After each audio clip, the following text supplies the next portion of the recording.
Welcome to This Week in South Carolina. I'm Gavin Jackson. Last week, after a lengthy debate, the South Carolina House passed the state's 2019-2020 appropriations bill. The $9 billion spending plan included additional funding for education, state employees, and a refund for taxpayers. House lawmakers recently approved their $9 billion budget, which included $500 million in recurring dollars thanks to 6% growth and an additional $480 million in one-time money, primarily for capital investment projects and a rebate for taxpayers. The budget includes a 2% pay raise for state employees and absorbs their rising health care costs. Pay bumps for correctional officers, judges, public defenders, and several others were also approved to help retain workers, many of whom haven't seen increases in years. A big move was spending $160 million to give teachers a pay raise, depending on their time in the classroom, ranging from 4% to 10%, and boosting the starting teacher's salary to help retain teachers who've been leaving. Among other projects is $40 million towards a new voting system to replace 12,000 outdated paperless voting machines. The new system will have a paper trail and will be put in place by the 2020 elections. $10 million will go towards safety upgrades in the state's prisons, and an additional $10 million in recurring money will help prevent and treat some 300 inmates with hepatitis C, as required by a pending lawsuit. The budget now goes to the Senate Finance Committee and will hit the Senate floor in mid-April.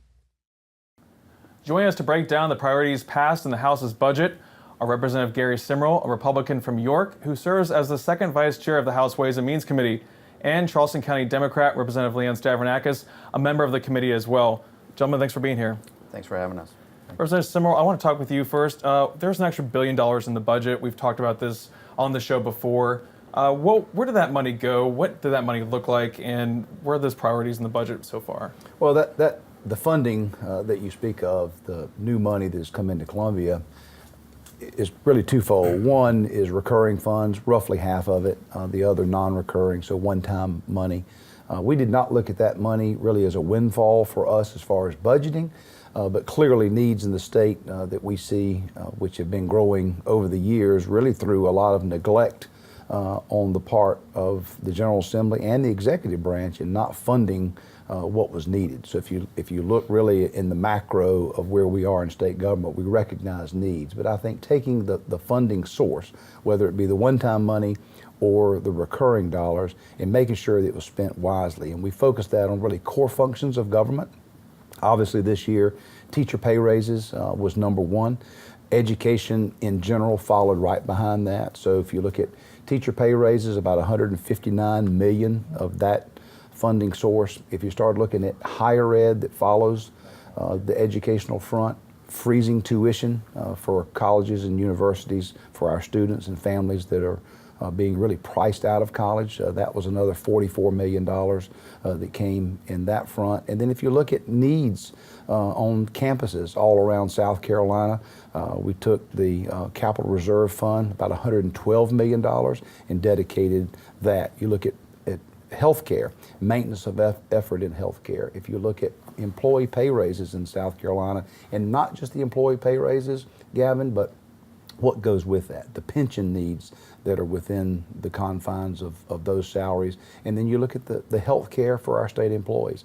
The state took care of all of that in addition to the 2% pay raise. So if you start looking at needs versus the funding components, it doesn't take long for $1 billion to be erased within that. But I think the key for us, and this is working with Democrats and Republicans alike, this budget passed the House with only one dissenting vote.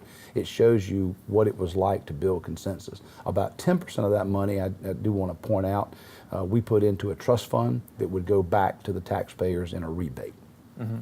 Representative Stavrinakis, kind of looking at all that money. Do you think all of our needs have been met in the state, or what's the landscape now, even though we have that additional money being allocated? Well, I mean, no, but we did the best we could to make good use of that funding and the priorities that Leader Simrill is just talking about: education, workforce investment, investments in our rural areas is another place where the House budget makes massive new investments, are things that really are important to everybody in the body. They're things that House Democrats have been talking about for a long time, and that's why you saw that overwhelming bipartisan vote. But we still have many more needs than funding available to address, and we'll just continue, hopefully over the years, working in this kind of a bipartisan way to continue to address those one by one. Education, is something that we did a lot in, but we have a lot more to do. And as more funding becomes available, we hope to continue that trend. And Representative Simrill, we're going to go through the education aspect of it because it was such a big priority, like both of you said. But the teacher pay raises, you mentioned that it's close to 160 million for teacher pay raises, kind of a sliding scale based on experience. Can you break that down for us and tell us what you're trying to accomplish with that, and maybe if the Senate is on board with that plan as well? I think the Senate is on board with that plan, but clearly twofold. Number one, to make sure that teachers entering this profession want to come. With so much talk of what's going on in education, some of our young students decide that they don't want to go into the teaching profession. They can go into private business and do much better. We wanted to make sure that our beginning salaries were at a southeastern average at minimum. That required really almost a 10% pay increase to accomplish that. We obviously increased last year. This added to that, so $35,000 the beginning salary. But through this plan that Mr. Stavrinakis and I worked on, obviously every teacher gets a pay raise. That average ends up being about 4.8%. Obviously we have a STEP program and STEP system for seniority and years of service for our teachers with a 28-year retirement. But every teacher gets a pay raise under this plan. If you start looking at teachers that have 15 and 20 years of service rendered to the state of South Carolina, most of those teachers are above the southeastern average, which is a great thing. What we want to be able to do again is retain and be able to accept new teachers in the profession. I think we certainly have gone in the right direction with that. And Representative Stavrinakis, coming from the Charleston area, obviously cost of living is very expensive down there. Right. We've seen about 1,700 teachers statewide leave the profession in the past year. Do you think that this is going to be enough to really help kind of retain those teachers? I mean, a lot of them work in second jobs as well. Well, we have a problem on both ends when it comes to teachers, both recruiting and retention. So this was weighted a little more towards the recruiting side, but again, it's across the board. No, the answer is we need to do much more, and as resources continue to become available, we need to continue to make this a priority and fund it. I've heard the speaker talk about the goal being the national average ultimately, and I think for a lot of areas of South Carolina, that's what it's going to take. Representative Simrill lives in an area too that's fast growing. Cost of living is rising. Of course, we're certainly experiencing that in Charleston, and we've got to make it a priority that folks not only want to be in the teaching profession, but that they can actually afford to be in it, to raise a family and make a living in the profession. And that way we'll recruit and retain great teachers. So we have to continue to work on this in years to come. So we'll see this possibly more money going towards teachers next year too, or? Well, what I see is a trend, but the trend is being good stewards of the taxpayer dollars. And so as new money comes in, I think you have to really back up a little bit to look at where we were, where we are, and where we're going.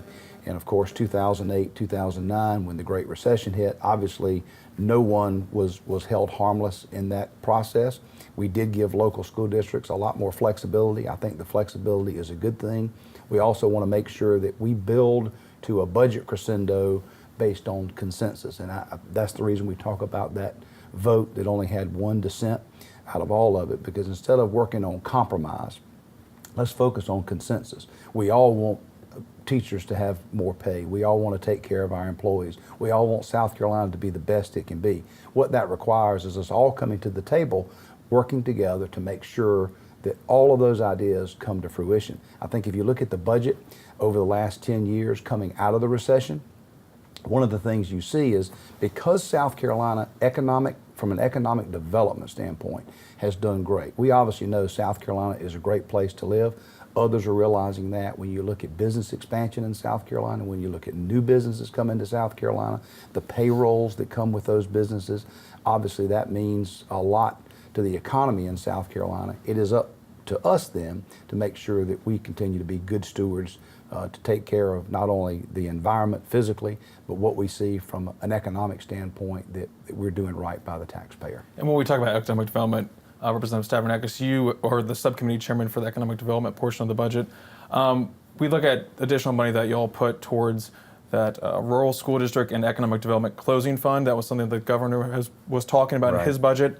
Can you kind of explain to us what that would do, that additional money would do in terms of helping to grow and spur some development in these rural areas? So what we're looking to do is target the most depressed counties in the state, and to allow them to apply for funding out of that pool. We actually added money to another pool too, which is another rural infrastructure bank that we have. And what we want to do is try to develop, the economic environment, educational environment in these counties, so that the folks that live there have a better chance than they've had to enjoy the success that folks in Charleston and Rock Hill and other places have enjoyed.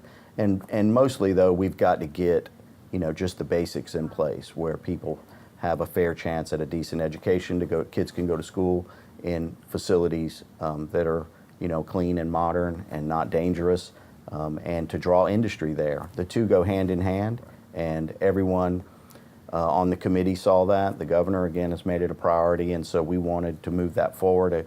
It's been something that a lot of us in the legislature have talked about for a long time, is trying to do more in rural South Carolina, and it's good to finally be able to make that commitment, and we're certainly hopeful the Senate will agree with us and it will stick. So that's something, obviously, the governor's talked about.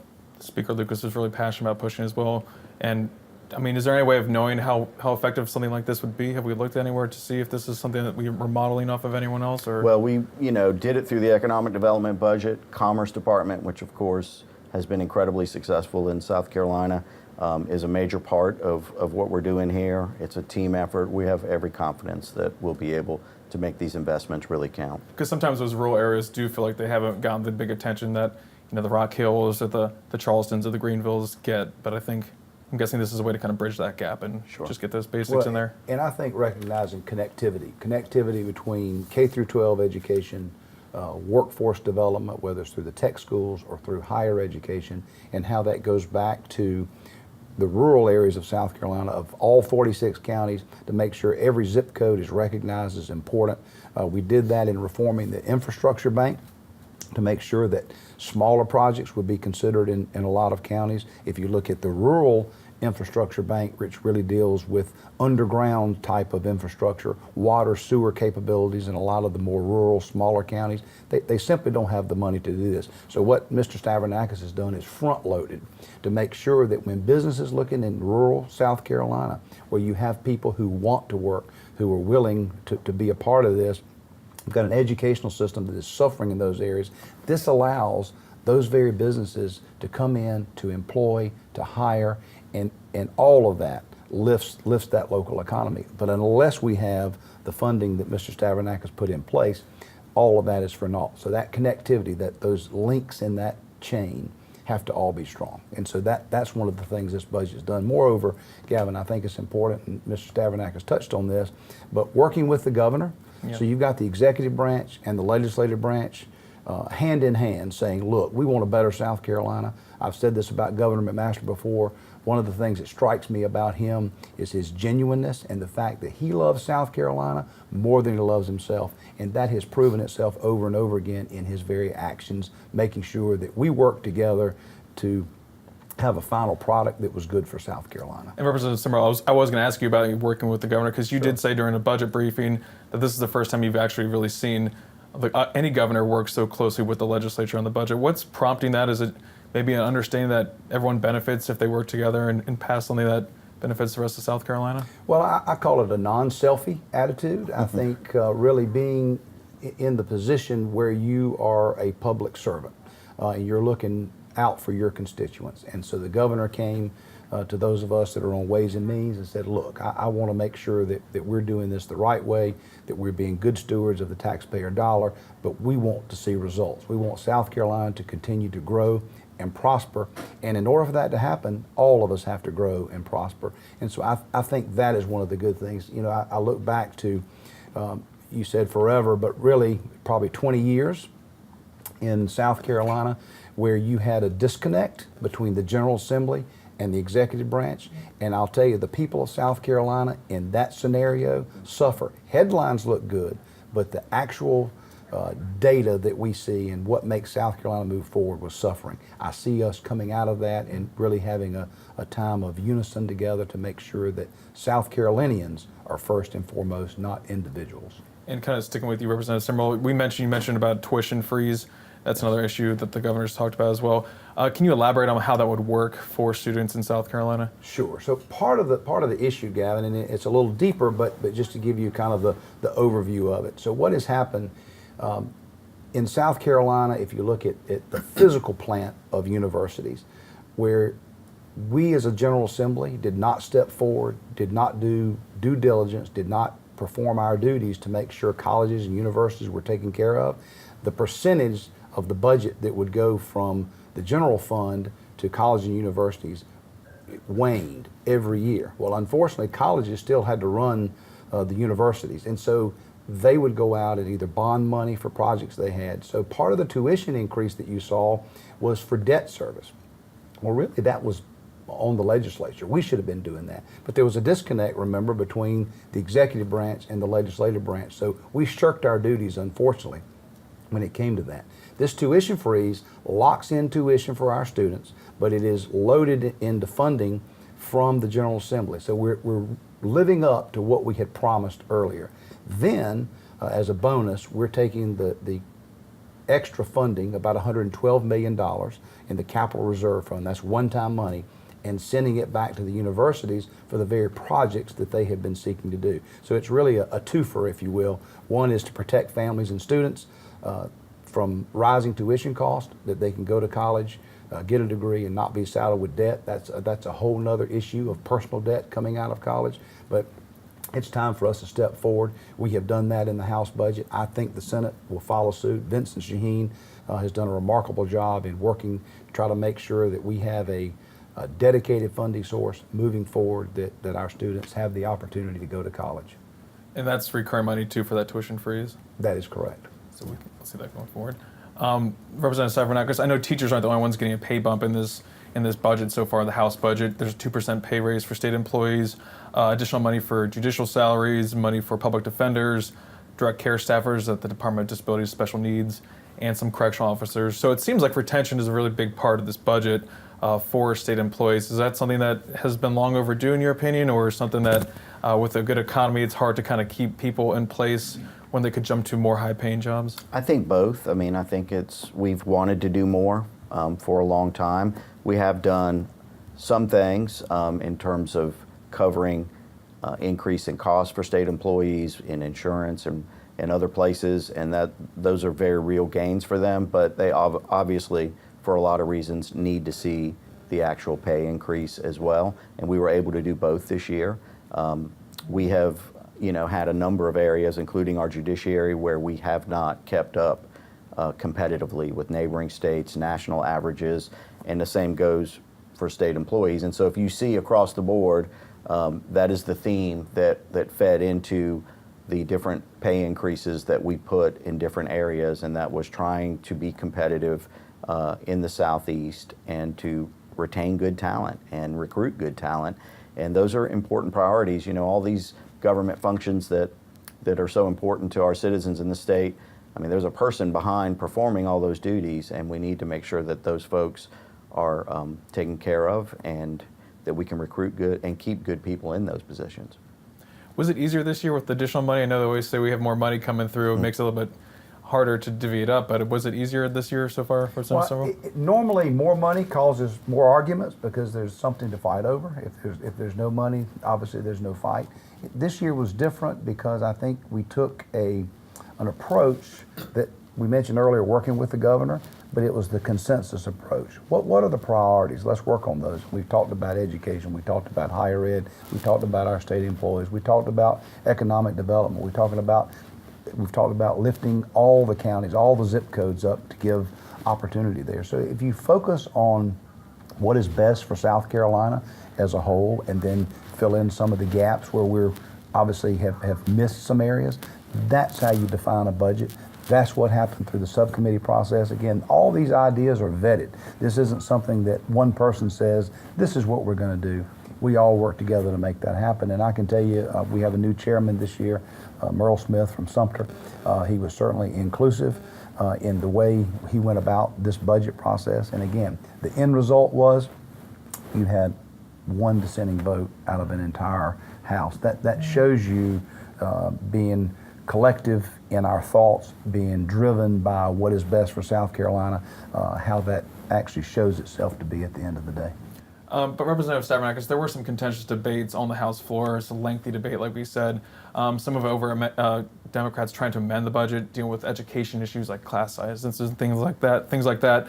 And then there's also discussion about Planned Parenthood funding, which we've seen happen on the House floor before on the budget and the Senate. Can you elaborate a little bit on that? And was that fight, something that needed to happen, even though we've seen that fight happen before in the past? Well, certainly a fight over budget priorities when it comes to where you spend money is appropriate for the budget, and we had some of those debates. My feeling on the class size debate was that was more appropriate in the policy bill that we took up, and I voted for lower class sizes in that bill. I would point out I didn't hear from my school district asking to take the proviso out that allows them flexibility. And I don't know that of anybody else that did either. So, I mean, having that debate when you're not providing funding, can be problematic. But I understand why people would want to have that debate in the budget. Of course, I don't agree with having the entire Planned Parenthood and women's reproductive health debate in the budget. I think that what South Carolina does is the bare minimum required by federal law, and that's just something that's unfortunately we seem to go through every year. Is that something necessary, like Representative Stavrinakis was talking about, that needs to happen during that budget debate, Representative Well, Simrill? again, I mean, you have 124 members, obviously 124 members that they don't serve on Ways and Means. So for 99 members out of the 124 that aren't on Ways and Means, this is an opportunity to express thoughts. Obviously, Governor McMaster wanted to make sure, and he put this in proviso in his executive budget, that Planned Parenthood would receive no state funding. The difficulty that you have with that premise is that it really isn't up to the 124 members of the House or the 46 members of the Senate. It's up to 9. And those are our 7 congressmen that serve South Carolina and 2 U.S. senators, because they're the ones that can get the waiver from the federal level. So in most cases, we are fighting a battle that we really have no control over. Unfortunately, we get sued and we lose. And so that happened last year. We obviously worked on the language this year for that, to make sure that if we could avoid getting sued and paying attorneys' fees, that would happen. But again, to each his own when it comes to that. Obviously that and probably Denmark Tech were the 2 issues that we debated at length within the budget. But if you start looking at dollars, if you look at dollars in the budget, which is obviously what a budget is, no dollars moved around in that budget. What came from that Ways and Means Committee and through that vetting process stayed at the end of that. And again, 112-1, I think, was the final vote. We got about 3 minutes left, and I'd be remiss if I didn't talk about the Panthers news. There's a big press conference with the governor, House and Senate leadership, and others talking about enticing the Carolina Panthers NFL team to have their headquarters and their practice facilities somewhere in the Rock Hill area, perhaps. Lancaster was thrown around, but it sounds like the Rock Hill, York County area is going to be possibly the home for this, should this go forward. Can you give us a little update about what needs to be done in order for that to happen and the likelihood of that happening? I think the likelihood is obviously extremely strong. The fact is that what the Panthers, if we talk about incentives, really they're not asking for anything that's not afforded to any other business, manufacturing group that would come to South Carolina just to qualify for the job tax credits that are currently in statute. That's what the Panthers would like to be able to benefit from. Obviously, if they were Panthers manufacturing company and could produce the requirements as it is for job tax credits, they would be there. So what we have to do is define pro sports team. And obviously this goes not just for the Panthers, but any pro sports team that would come to South Carolina and meet those requirements for the job tax credits in South Carolina. So what we hope to do is push that through. That gives the Panthers that ability to have that policy in place and enjoy those benefits in South Carolina. Obviously the impact to South Carolina by having the headquarters and practice facilities in South Carolina is huge for us. It is not only a symbol of what South Carolina is, but the economic impact is strong as well. I think it's been said many times, but you can't repeat it enough. And that is one team in 2 states. It's the Carolina Panthers to have the stadium in Charlotte and the headquarters in South Carolina. obviously is a boon for us here. And then with about a minute, there's economic development, infrastructure that goes with that, possibly widening interstate areas or interchanges. Possible talk about expanding the airport up there in Rock Hill. Representative Stavrinakis, do these tax breaks really help when it comes to enticing not only corporations but a team like the Panthers? Well, obviously, if that's what it takes to get them here, then they help to get them here, and those improvements will benefit everybody in that area and benefit the state as a whole. It's not just for the team that that the benefits will go. They'll go to everyone that uses those facilities, and the economy, global economy, is always changing, and so we have to be willing to make adjustments to our incentive laws and to our approach to drawing new industries to South Carolina. This is a great opportunity for us. Yeah, because sometimes people do feel a little, uncomfortable with doing those tax breaks like we saw maybe in other states like Amazon. But of course, this is different, not the same scale, but still at the same time helps attract businesses and potentially sports teams. So. And the tax break only occurs if they produce, and so the burden's on the business. And we'll see what happens going forward, but it sounds pretty good. Thanks, Representative Simrill and Stavrinakis, for being here, and also you joining us. And we'll continue to follow the state budget as it travels through to the Senate now. Also, check out the South Carolina Lead, a political podcast that can be found on your podcast app on any mobile device. Each week, I recap the weekly political news with the reporters who cover it. From the Kennedy Greenhouse studio on the campus of the University of South Carolina, I'm Gavin Jackson.